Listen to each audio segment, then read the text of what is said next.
So in this video I'm going to look at perfect numbers and some of the properties of perfect numbers. So perfect number occurs when that number equals the sum of its proper divisors, known as the Aliquot sum. And another way of expressing a perfect number is 2 to the p minus 1 times 2 to the p minus 1 all in the indices. So they sound the same but look a little bit different, and they are going to be a bit different. P will also always have to be a prime number. Now you'll notice this bit here, 2 to the p minus 1 in the brackets, that's a Mersenne prime. Now they're quite interesting prime numbers, so check in the description below, you'll see some information there about videos on Mersenne primes.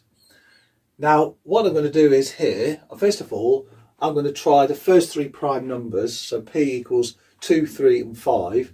Then after that I'm going to show you an interesting property that proves something about the last digits of perfect numbers. So p equals 2, that's our first one. So plug that into here. I've got 2 to the 2 minus 1 times 2 to the 2 minus 1. So that gives me a 3, that gives me a 2, so that gives me 6. And the proper divisors of 6, 1 plus 2 plus 3. That checks out, that's all good, nice and straightforward. Next one we'll try prime number, which is 3. Then we've got 2 to the 3 minus 1. 2 to the 3 minus 1. They sound the same, you say the same thing, but they're obviously different values. So that's a 7 and that's a 4, which gives me 28. Proper divisors of 28, reasonably straightforward. 1 plus 2 plus 4 plus 7 plus 14. That gives me 28, all is good. Now let's try the final one of these ones at the start, prime number 5. So we've got 2 to the 5 minus 1 and 2 to the 5 minus 1. So that's going to give me 32 minus 1, which is 31. That's going to give me 2 to the 4, which is 16. So that gives me 496. Now the proper divisors of 496. It's a little bit of a system we can do here.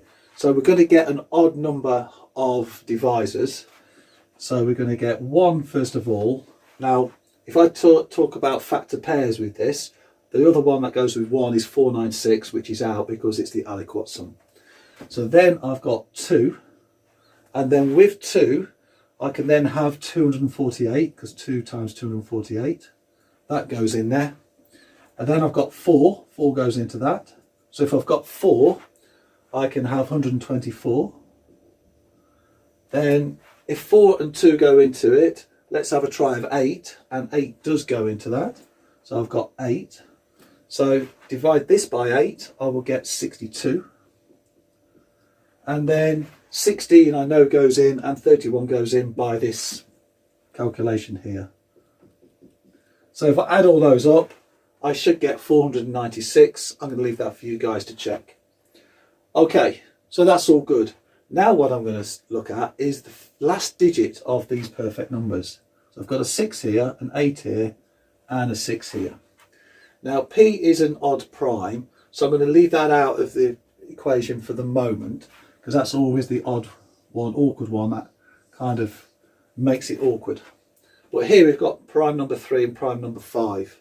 Now you notice 3 and 5 are of the form 4 to the k plus 3, where k is a natural number, and then this prime number here is 4 to the k, or 4k, sorry, plus 1, also k is a natural number.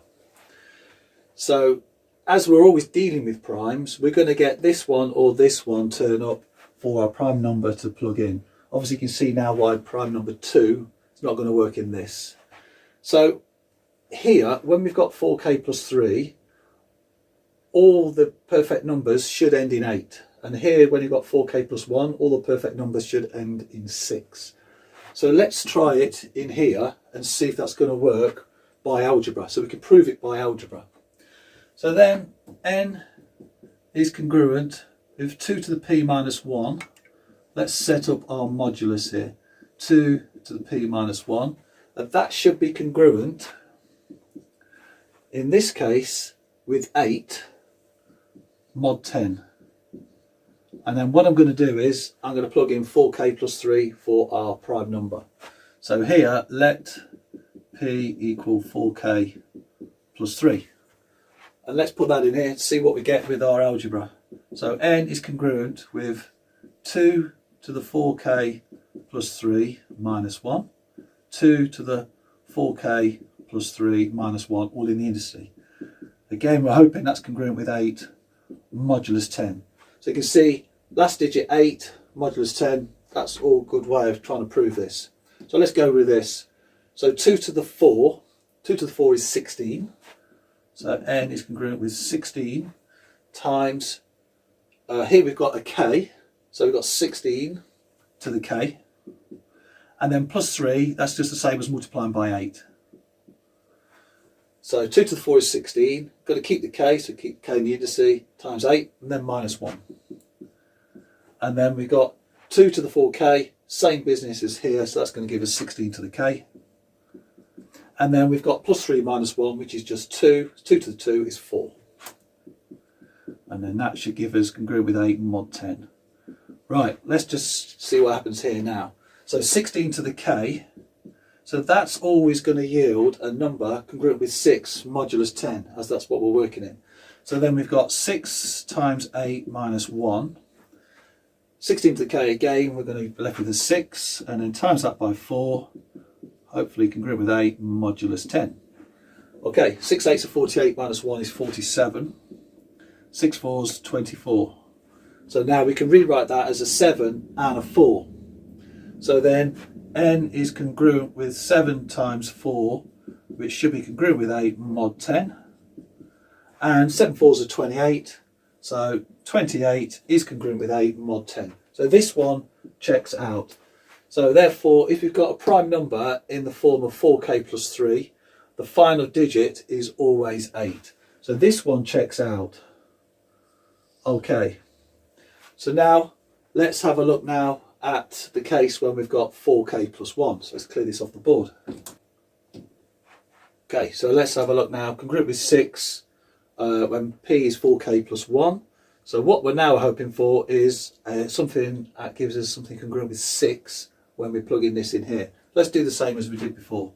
So 2 to the p is now 4k plus 1.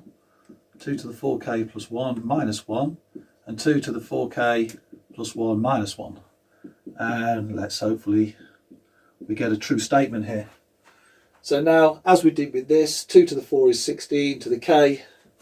So that's n is congruent with 16 to the k. And then 2 times 1, that's just times 2. And then minus 1. And then again, we've got 16k here. And this time, plus 1 minus 1, there's nothing there, that's just to the 0. So therefore, we just got 16 to the k. And then that's congruent with 6 modulus 10. Okay, so now this is now congruent with 6, that's what we showed before. So that's got 6 times 2 minus 1. And then 16 to the k, that's just going to yield us a 6, congruent with 6 mod 10. Okay, 6 2s are 12, minus 1 is 11. So then we've got n is congruent with 66, which is congruent with 6 mod 10. And quite clearly this checks out. So we've now shown that for all the even perfect numbers, they will always end in the digit 8 when the prime number is of the form 4k plus 3, and always end in the digit 6 when the prime number is 4k plus 1. So every prime number doesn't always yield a perfect number. There's lots of stuff to be seen about perfect numbers. So that is also done, and they've not all been found yet, but there's been a lot of research into that recently. But let's just try 7. So if p equals 7, so that's in the form of 4k plus 3. So we're hoping that we should get an n digit of 8. So if p is 7, so let's plug that into this formula. So therefore n equals 2 to the 7 minus 1 times 2 to the 7 minus 1. So 2 to the 7 is 128, minus 1 is 127. And then 2 to the 6 is 32. 64. So 64. So 127 times 64. Let's have a go at that. 127 times 64. Let's see if we can do this without our calculators. So times all that by 6. 127 times 6. If we times it by 3, we've got 381. And then double it, 762. And then multiply 127 by 4. We've got 254, which is 508. So we can see that the 8 checks out straight away. And then we've got a 2, we've got a 1 and an 8. So when the prime number is 7, the perfect number is 8128. So that one checks out. Now let's take this off the board and let's try prime number 11. So when prime number is 11, let's see what we get for that and see if it's a perfect number. So we've got 2 to the 11 minus 1 times 2 to the 11 minus 1. So 2 to the 11 minus 1, that's 2048 minus 1, which is 2047. And 2 to the power of 10, that's 1024. So using your calculator, plugging them in and seeing what the final digit is, we've got an 8, which when we've got 11, we do expect to see an 8.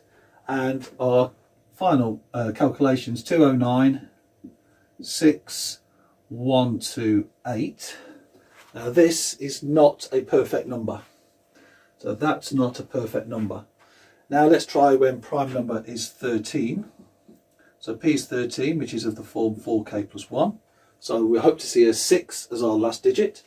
So we've got 2 to the 13 minus 1 times 2 to the 13 minus 1. So 2 to the 13, that's 8192 minus 1, 8191.